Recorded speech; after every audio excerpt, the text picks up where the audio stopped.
Assalamualaikum warahmatullahi wabarakatuh.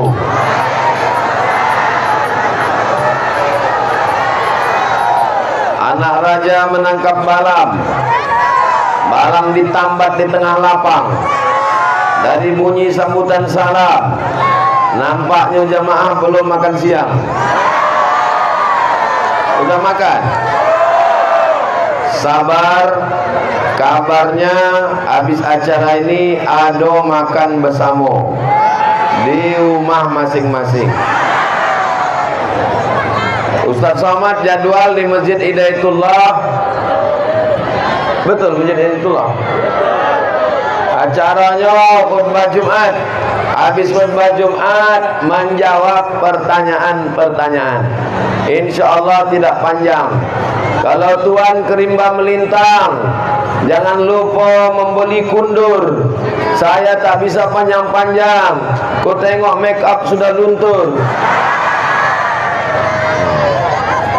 Seandainya tadi pentas ini, atap nih dibuat di sini bisa panjang-panjang. Nih jamaah macam di padang Arafah. Oke, bisa kita lanjutkan. Yang sama kita hormati Bapak Camat Rimba Melintang, Bapak Dan Ramil, Bapak Kapolsek, Bapak KUA, para alim ulama, ustadz-ustadz, guru-guru kita semua hadir di kesempatan ini. Sahabat Ustadz Somad, anggota DPR RI Komisi 11, yang ceramah ini Abdul Somad, beliau Abdul Wahid. Sesama Abdul dilarang saling mendahului. Ikatan Abdul Indonesia. Sudah nampak? Apanya yang nampak? Oke. Bu, duduk bu, duduk. Ku tengok yang di belakang lu nak mengamuk. Itu sulapnya udah naik udah. Duduk. Ini yang dihadapi ini makhluk terkuat di bumi. Kena ecek-ecek ini. Siap. Pertanyaan yang pertama, kalau perempuan sholat Jumat, apakah dia nanti sholat zuhur lagi? Nah, ini hebatnya orang Rimba Melintang. Belum ku jawab, dia udah menjawab. Sholat Jumat wajib bagi laki-laki balik, berakal, tidak sakit, tidak gila, tidak musafir, maka dia wajib sholat Jumat. Perempuan tak wajib sholat Jumat. Sebab kalau wajib perempuan sholat Jumat memberatkan. Ajaran Islam ini memberatkan atau meringankan? Ajaran Islam ini susah atau mudah? Kalau perempuan wajib sholat Jumat, lakinya darah tinggi, balik sembahyang Jumat yang dimakan tak ada karena istrinya ikut sholat Jumat. Itulah maka ibu tak wajib sholat Jumat. Tapi kalau ibu ikut sholat Jumat, sholat zuhurnya gugur, tak wajib lagi sholat zuhur. Jelas? Di Makkah perempuan sholat Jumat, di mana perempuan sholat Jumat, panjang umur sehat badan. Bulan Oktober nanti kita pergi ke Mekah dan ke Madinah. Umrah akbar bersama Ustadz Somad dengan travel Ustadz Yahya, insyaallah. Amin. Ongkos tanggung masing-masing.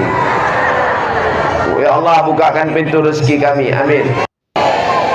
Dah, itu pertanyaan ke berapa tadi?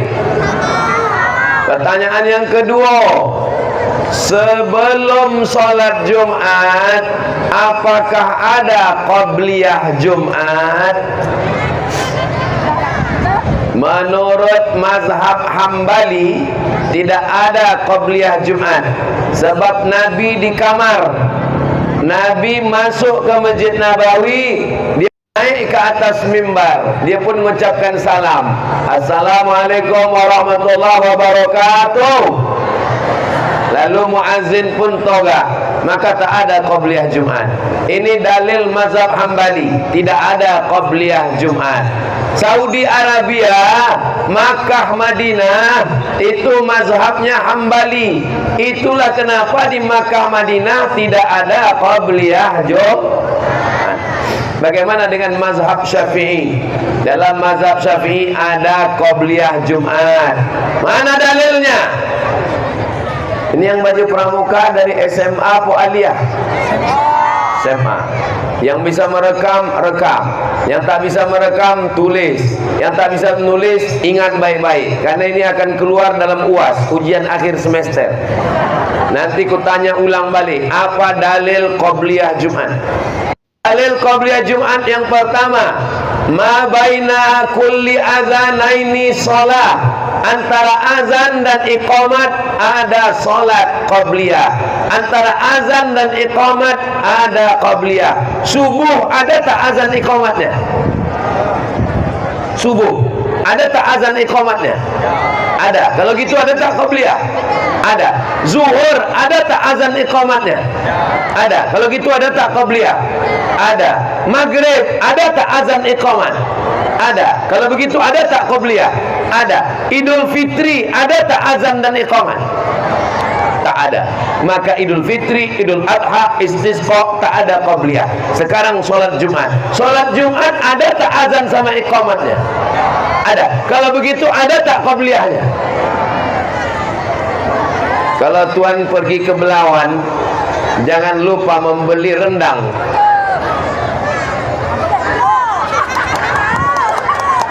Kalau belum makan siang, memang susah mengasih jawaban. Salat Jumat ada tak azan sama iqamatnya? Ada. Tadi kata Nabi antara azan di iqamat ada qabliyah. Kalau begitu salat Jumat ada tak qabliyahnya? Menurut mazhab Syafi'i. Ini jawaban yang pertama.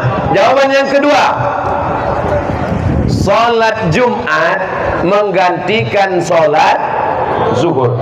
Ibu tadi sholat Jumat, nanti pulang ke rumah apakah masih wajib sholat zuhur? Tidak wajib, karena sudah sholat Jumat. Yang digantikan itu sholat apa namanya? Yang menggantikan namanya sholat Jumat. Yang digantikan sholat apa namanya? Sholat zuhur. Yang digantikan itu berapa rakaat? 4. Yang menggantikan berapa rakaat? Pertanyaannya, mana yang 2 rakaat lagi? Ulang sekali lagi. Yang digantikan sembahyang apa? Zuhur. Yang menggantikan sholat Jumat. Sholat Jumat berapa rakaat? Sholat zuhur berapa rakaat? Yang menggantikan 2, yang digantikan sampai berarti hilang 2. Yang 2 mana?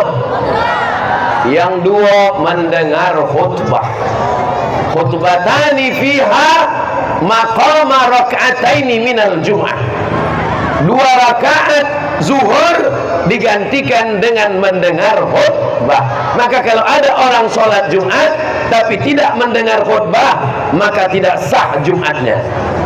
Lara, sia-sia. Yang digantikan sholat zuhur ada tak qabliyahnya? Ada. Maka yang menggantikan pun ada qabliyahnya. Karena yang digantikan ada qabliyahnya, maka yang menggantikan pun ada qabliyahnya. Jelas? Paham? Bisa diingat? Menjawab mazhab Hambali. Tadi mazhab Hambali mengatakan Nabi dari kamarnya langsung naik ke atas mimbar, langsung dia salam, Assalamualaikum warahmatullahi wabarakatuh, dan langsung khatib khutbah. Azan, habis azan langsung khutbah. Kapan Nabi qabliyah? Jawabannya, pernahkah Nabi qabliyah di masjid? Saya ulang sekali lagi, pernah Nabi qabliyah di masjid? Nabi qabliyah di kamar.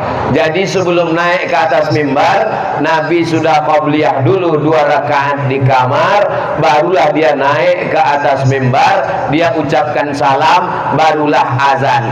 Apakah lazim azan setelah masuk waktu? Ya. Nabi sholat qabliyah di kamar itu waktu sudah masuk, karena tidak ada qabliyah sebelum masuk waktu. Jadi menurut mazhab Syafi'i, qabliyah Jumat itu ada. Masjid Hidayatullah ini qabliyahnya ada apa tidak? Payahlah kalau tak nyambung. Pertanyaan yang ketiga, mana yang didulukan dalam berinfak? Anak yatim atau masjid atau yang keluarga? Tengok dulu duitnya berapa. Anak, bini, orang tua yang wajib dinafkahi laki-laki. Anak, bini, orang tua. Gaji dapat 2 juta. Kasih anak bini 1.200.000, 800 untuk orang tua. Masjid kasih agak 2-3 sak semen 100.000. Kasih keluarga terdekat. Keluarga yang paling dekat adalah anak, istri, orang tua, mertua kalau dia susah. Mudah-mudahan mertua kalian kaya raya semua. Saya doakan yang anak-anak muda ini dapat mertua kebun sawit sejauh mata memandang, anak gadis 1 tunggal, dia sudah masuk ICU Jumat depan mati. Amin.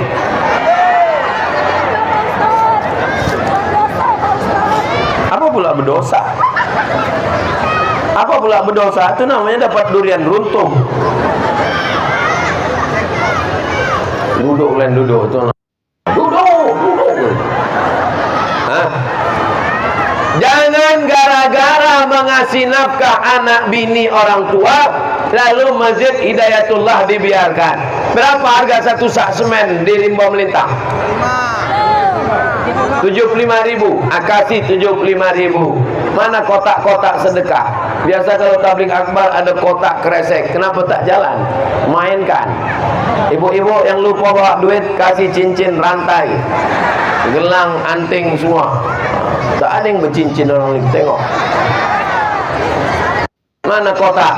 Untuk apa tabligh akbar ramai-ramai tak bawa kotak? Untuk apa tabligh akbar orang ramai-ramai tak disediakan kotak sedekah? Inilah guna tabligh akbar ramai-ramai bersedekah. Orang sedang terbuka pintu hatinya untuk membeli 2-3 sak semen bata batu kerikil. Setuju? Betul? Kasih. Kotak pula tak ada.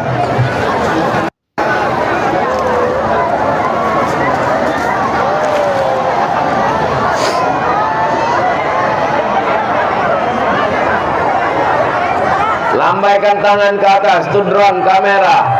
Salatullah, salamullah ala toha Rasulillah. Salatullah, salamullah ala Yasin Habibillah. Tawassalna bismillah wa bil hadi Rasulillah wa kulli mujahidin lillah bi ahlil badri ya Allah. Dah, jangan lama-lama, ketiak basah. Awak semangat, kawan pingsan. Masih siap ini atau tidak? Masih bisa diteruskan? Kalau tak siap aku balik. Dong elok-elok. Di musola tempat saya tinggal, kalau bulan puasa tadarus Quran. Dari semua yang ikut 10% bacaannya betul. Pertanyaan saya, apa yang harus kita lakukan? Kalau mau diperbaiki satu-satu, tak jadi tadarus. Tadarus itu bukan baca Quran. Tadarus itu memperbaiki bacaan Quran. Itu arti tadarus. Kalau baca Quran sendirian, tadrus. Saya baca, Bapak salah, saya betulkan. Saya baca, salah, Bapak betulkan. Bapak baca, saya salah, saya betulkan. Namanya tadarus. Tadarosa ya tadarasu, tadarusan. Dua orang yang saling membetulkan. Itulah makna tadarus. Jadi kalau membetulkan kapan hatamnya, tak usah pentingkan kapan hatam. Yang penting betul baca Makanya kalau tak siap mental jangan ikut tadarus. Baca a'uju, a'uju, a'udzu, a'udzu billahi minas syaitan,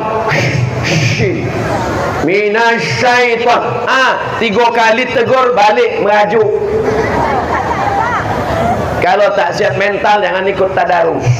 Tadarus itu gunanya memperbaiki bacaan. Itu guna tadarus. Kalau mau cepat hatam, baca sendiri. Baca sendiri, insya Allah tak ada salahnya, karena tak didengar orang.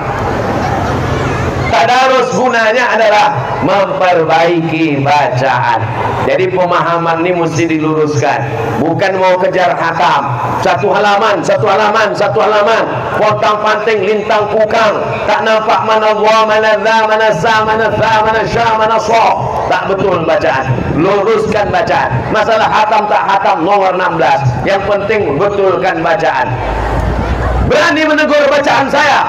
Saya ini lama di Mesir, lama di Maroko, lama di Sudan, lama di Arab.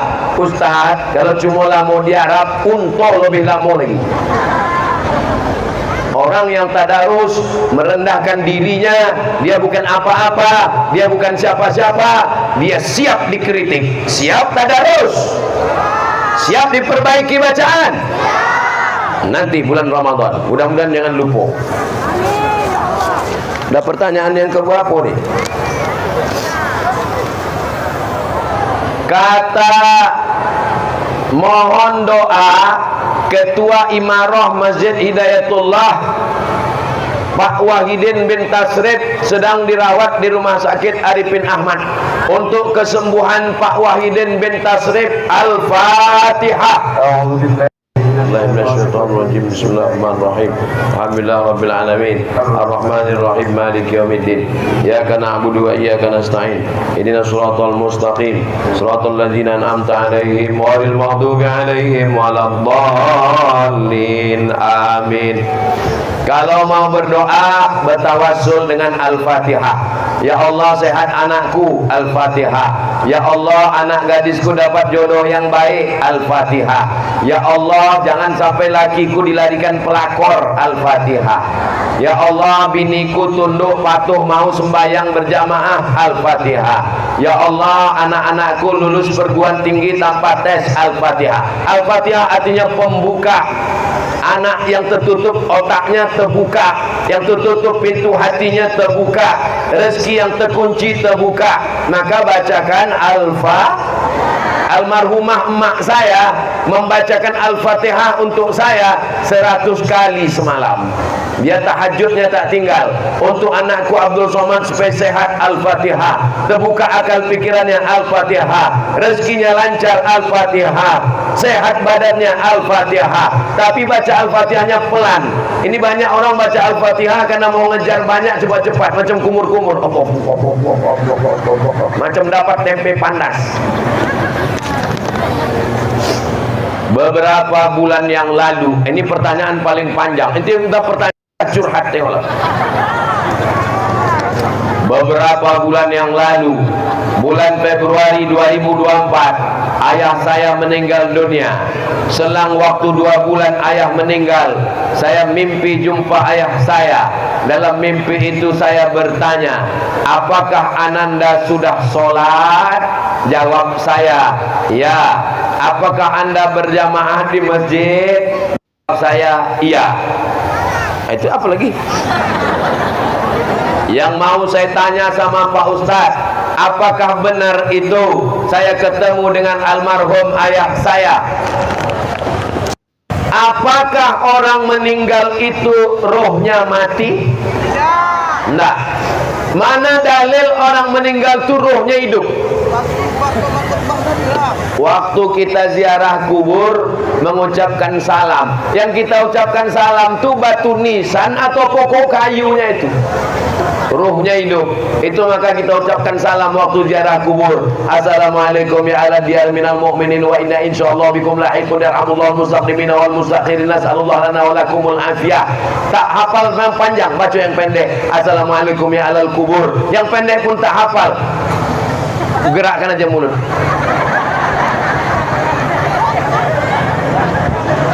Salam terbagi 3. Salam yang pertama wajib dijawab. Salam aku tadi yang pertama. Assalamualaikum warahmatullahi wabarakatuh.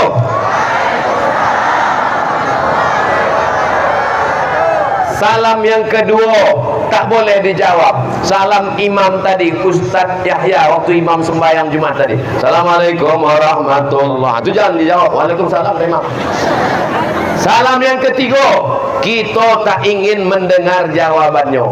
Salam apa? Waktu salam lewat di kubur. Aku ni nanti kan akan ke Bagan Batu. Lewat kubur. Assalamualaikum ya alal kubur. Saya tak ingin mendengar jawabnya. Kalau dijawab mereka, waalaikumsalam. Mati aku kontan. Itu menunjukkan ruh orang meninggal itu tidak mati, hidup. Bedanya kita di alam dunia, mereka di alam barzakh. Jumpanya kapan? Jumpanya ketika sedang tidur. Ruh saya dengan ruh emak saya berjumpa. Waktu jumpa, diludahinya tapak tangan saya. Saya baca kitab Tafsir Ahlam Ibnu Sirin. Kalau orang sudah meninggal meludahi tapak tangan kita, maknanya kesusahan kita segera hilang, kesulitan kita dimudahkan Allah. Itulah mimpi saya berjumpa dengan almarhumah mak saya. Tapi mimpi ini tak bisa dipesan, tak bisa direquest. Tidak macam berjumpa kita hari ini bisa dipesan. Jadi kalau mimpi yang baik-baik itu berarti betul. Tapi Pak Ustaz, kalau saya mimpi, apa pesan ayah? Belilah ganja. Itu mimpinya dari setan.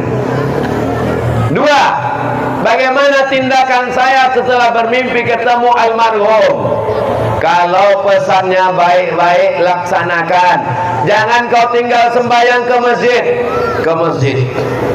Jangan kau tinggalkan pembangunan Masjid Hidayatullah. Bangun. Ini kau sekali lagi kan? Ibu setuju? Tidak.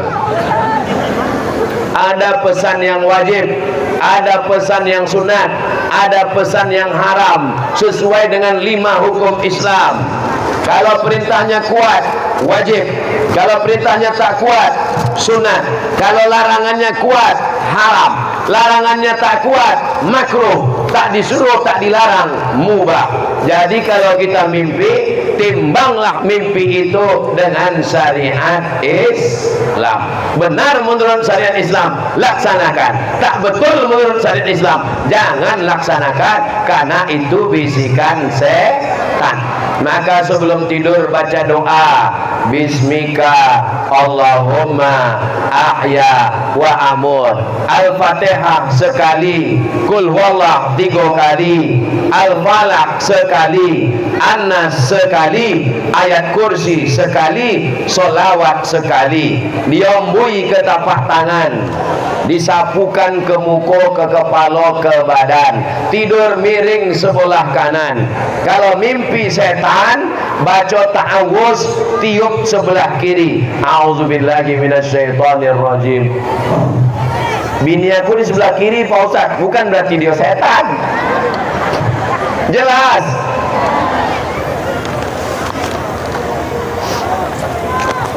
Allah sudah menciptakan manusia pertama kali Nabi Adam dari tanah. Sedangkan menurut biologi, terbentuknya manusia adalah hasil pertemuan sel sperma, sel telur. Bagaimana relevansi antara kedua statement tersebut Pak Ustadz? Kalau kau pakai ilmu biologi, kau tak akan percaya Nabi Isa. Karena Nabi Isa tak ada ayahnya. Dari sperma siapa? Memangnya bisa dikirim pakai Bluetooth? Kalau kau pakai ilmu biologi, kau tak akan percaya Isra Mi'raj.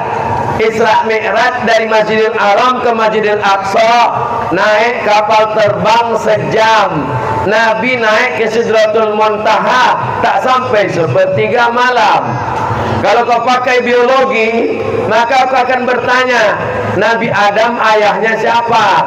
Nabi Isa ayahnya siapa? Hawa itu tak ada ayahnya, tak ada emaknya, diciptakan dari tulang onta. Sebutkan makhluk yang tak ada emaknya, tak ada ayahnya. 1, Adam. Adam tak ada emaknya, tak ada ayahnya. 2, Hawa. Hawa tak ada emaknya, tak ada ayahnya. 3, onta. Nabi Soleh, disapu Nabi Soleh, keluar onta, tak ada emaknya, tak ada ayahnya. 4, apa lagi? Ketika Nabi Musa melemparkan tongkatnya, apa yang keluar? Ular. Ular itu ada emaknya, ada ayah ular itu. Makanlah biologi itu. Maka agama ini datang bukan berarti semuanya bisa pakai akal. Ambil contoh, pakai khuf, sepatu khuf. Kalau kita di Makkah Madinah pakai sepatu khuf itu dari kulit, wudhu pagi pakai sepatu khuf. Kalau di rumah boleh sehari semalam. Kalau musafir 3 hari 3 malam. Tidak disapu bagian bawah. Pakai sepatu khuf, nanti berwudhu waktu zuhur, waktu asar, waktu maghrib, waktu isya, yang disapu bagian atasnya. Basahkan tangan, disapu bagian atas. Pertanyaannya, kalau awak pakai sepatu khuf, yang kotor atas apa bawah? Bawah. Tapi waktu menyapu sepatu khuf, yang disapu bukan bawahnya, tapi atasnya. Itu kata pesan Sayyidina Ali. Tidak semua ajaran agama ini pakai akal. Ada namanya mauquf. Mauquf itu artinya berhenti akal, mengikut pesan Allah Subhanahu wa taala. Contoh lain, habis berwudu kentut. Dari mana angin itu keluar? Yang dibasuh, yang di bawah apa di muka? Kenapa tak di bawah dibasuh? Anginnya kan keluar bukan dari hidung. Idza qumtum ila sholati fasilu wujuhakum. Kalau mau dalil yang tidak logika akal. Kalau mau dalil yang logika akal, yang tercipta dari sperma dan sel telur itu orang yang beribu dan berayah. Ini ada ibunya, ada ayahnya, baru dia sel sperma, sel telur. Sedangkan Nabi Adam diciptakan Allah dari tanah, lalu Allah tunjuk tanah. Innama amruhu iza arada syai'an ayaqula lahu kun. Jadi kita semua, apakah kita yang sudah hidup ini, habis itu kita mati dimakan cacing tanah, apakah kita bisa hidup lagi? Kata orang biologi tak bisa. Mana bisa sesudah hidup mati dimakan cacing tanah kok hidup lagi? Tapi bagi Allah tak ada yang susah, tak ada yang sulit. Innama amruhu iza arada syai'an ayaqula lahu kun fayakun. Yang sudah mati masuk lubang tanah, dimakan cacing tanah, hidup togak balik menjawab pertanyaan Allah. La tus'alunna yauma idzin anin. Semua kita akan ditanya. Yang akan ditanya ini ompek. Yang akan ditanya nanti di padang mahsyar ada 4. Siji, loro, telu, papat, cie, 2, 3, ompek, sada 2, tolu, 4. 1, 2, 3, 4. 4 nih yang ingin saya sampaikan. Bisa diingat? Apa pula bisa belum ku sampaikan? Yang pertama, yang akan ditanya, an umrihi fima afnah, umur kemana dihabiskan. Itulah kenapa orang mati kalau sudah tua mukanya berkerut. Kenapa? Karena pertanyaannya banyak. Kemana saja umur dihabiskan? Insya Allah umur ibu hari ini semuanya baik-baik semua, insya Allah. Amin. Kami dengan Pak Wahid pagi tadi, di mana kita pagi tadi? Padamaran, Pekaitan. Habis Pekaitan ke di mana nih? Tanah Merah. Semalam tanah putih, ini tanah merah. Banyak betul warna tanah di Rokan Hilir.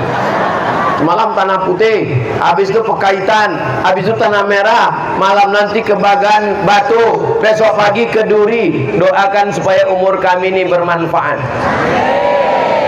Ustaz ini apa tak capek? Ke sana ceramah, ke sini ceramah, ke sana ceramah, ke sini ceramah. Istirahatnya kapan? Istirahatnya nanti di surga bersama kamu, Besti.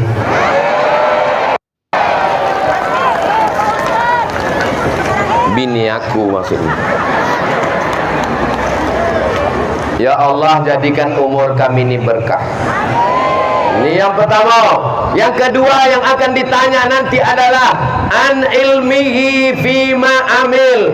Ilmu yang sudah didapat tadi, apakah amalkan atau tidak? Ini ilmu yang sudah dapat ini diamalkan atau tidak?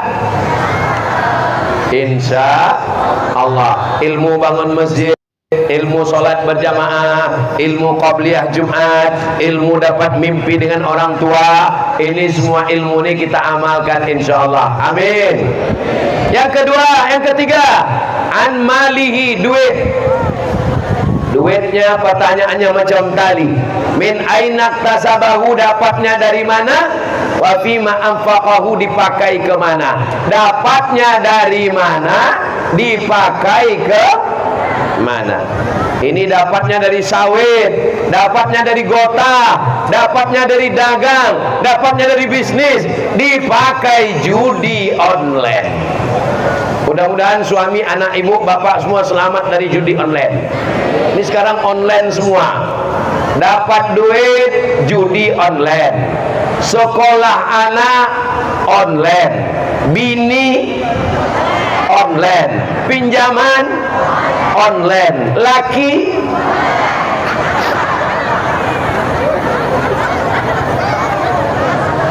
dapat duit main judi online, main game online. Ingat, nerakanya offline, bukan online semua. Maka rezeki ditanya dua, dapat dari mana, dipakai kemana. Pertanyaan yang terakhir keempat, an jismihi fima abla, anggota tubuh badan dipakai kemana? Mata dipakai menengok Quran, telinga dipakai mendengar ceramah, otak dipakai berpikir macam mana anak sekolah, kaki dipakai melangkah ke masjid, tangan dipakai menyapu kepala anak yatim, harta dipakai membangun masjid. Kalau tidak bermanfaat, jangan laksanakan. Drone dipakai untuk merekam pengajian, kamera dipakai untuk live streaming, kipas dipakai. Kenapa pula kipas ini untuk? Adanya kipas, tapi tak bergerak dia. Ini bukan kipas tarekat ini. Kalau kipas tarekat bergerak dia. La ilaha illallah. Ini kipas salafi ini. Bapak Ibu yang dimuliakan Allah Subhanahu wa taala, mudah-mudahan Allah memberikan kita istiqomah iman dan Islam insyaallah. Habis pertanyaan yang offline, ada pertanyaan yang langsung. Apa namanya? Silakan. Yang atas selanjutnya.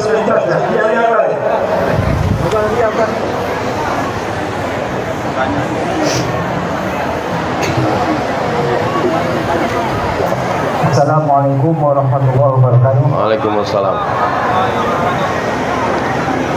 Mohon maaf, pertanyaannya, apakah Kiai Haji Imanuddin Utsman Al-Bantan itu benar memutuskan itu dari Alwi?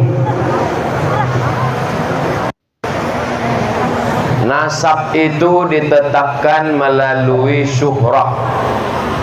Nasab ditetapkan melalui syuhrah. Syuhrah itu masyhur. Siapakah itu Syekh? Siapa ulama yang tadi malam dibuatkan dramanya di Bagan Syafi'i? Syekh Utsman Shahabuddin. Apakah Syekh Utsman Shahabuddin itu betul-betul ada, nyata, pernah hidup di Rokan Hilir? Pernah. Ada tak Syekh Utsman Shahabuddin itu? Aduh. Cukup dengan syuhrah. Asal ditanya semua orang di kampung itu ada, cukup. tak perlu dimintakan mana bukunya. Karena kalau diminta mana bukunya, tak semua orang menulis. Makanya semua ahli nasab, baik yang dari ahlus sunnah maupun yang bukan ahlus sunnah, menetapkan nasab cuman dengan satu, syuhrah. Tengoklah video-video nasab. Metode dari dulu, sekarang sampai akan datang, cuman satu metode, syuhrah. Asal sudah syuhrah, diterima. Kalau ada membuat metode baru, metode itu bid'ah, bukan metode yang dilaksanakan oleh para ulama nasab dari zaman dulu sampai zaman sekarang. Saya sudah menonton banyak video ulama nasab, semuanya berdasarkan syuhrah. Kalau dipakai dituntut, mana kitab sezaman? Syekh Abdul Qadir Al-Jilani putus nasabnya, Syekh Ahmad Ar-Rifai putus nasabnya, Syekh Baharuddin Naqsabandi putus nasabnya, Syekh Ahmad Al-Badawi putus. Kenapa? Karena semua nasab ulama ini berdasarkan syuhrah. Syuhrah itu maksudnya masyhur di tengah masyarakat. Kalau diminta mana kitabnya, maka tidak akan ditemukan, karena tidak semua ditulis dan tak semua buku ada dicetak. Berapa banyak buku manuskrip yang hilang waktu tentara Tatar masuk menyerang Baghdad. Mereka ambil kitab-kitab dari perpustakaan, dicampakkan ke sungai Tigris dan ke sungai Efrat. Sungai menjadi hitam karena tintanya luntur, kuda bisa naik ke atas. Kalau diambil perpustakaan yang ada di Suman HS Pekanbaru, dicampakkan ke sungai Siak, belum tentu kuda bisa menyeberang. Banyak manuskrip yang hilang dan tidak semua penulis buku. Maka nasab ditetapkan melalui syuhrah. Wallahu a'lam bishawab. Di akhir majlis, mari kita sama berdoa kepada Allah. Mudah-mudahan Allah kasih kita keluarga yang sakinah, mawaddah, warahmah. Anak cucu kita soleh dan solehah. Kita istiqomah iman dan Islam. Mati kita semua dalam keadaan husnul khatimah. Ala hadhihi niyah al-Fatihah. A'udzu billahi minasyaitonir rajim. Bismillahirrahmanirrahim. Alhamdulillahirabbil alamin. Arrahmanir rahim. Maliki yaumiddin. Iyyaka na'budu wa iyyaka nasta'in. Ihdinas siratal mustaqim. Siratal ladzina an'amta 'alaihim ghairil maghdubi 'alaihim waladdallin. Amin. Allahumma inna nas'aluka salamatan fid din. Selamatkan agama kami ya Allah. Wa afiatan fil jasad. Sehatkan badan kami ya Allah. Wa ziyadatan fil ilmi. Tambahkan ilmu kami ya Allah. Wa barakatan fil rizqi. Berkahi rezeki kami ya Allah. Wa taubatan qablal maut. Beri kami taubat sebelum mati. Wa rahmatan indal maut. Berikan kami rahmat ketika mati. Wa maghfiratan ba'dal maut. Berikan kami ampunan sesudah mati. Allahumma hawwin alaina fi sakaratil maut. Ringankan kami waktu sakaratul maut. Wan najata minan nar. Selamatkan dari api neraka. Wal afwa indal hisab. Maafkan kami ketika amal kami dihisab. Allahumma jazil waqifina wal mutasaddiqin. Saudara kami yang sudah berwakaf, berinfak, bersedekah untuk masjid Hidayatullah, berikan kelimpahan rezeki sampai selesai masjid ini ya Allah. Rabbana hablana minas shalihin. Jadikan anak kami anak-anak yang soleh dan solehah. Ahyina bil iman. Matikan kami, hidupkan kami dengan iman. Wa akhrijna minad dunya ma'al iman. Keluarkan kami dari dunia bawa iman.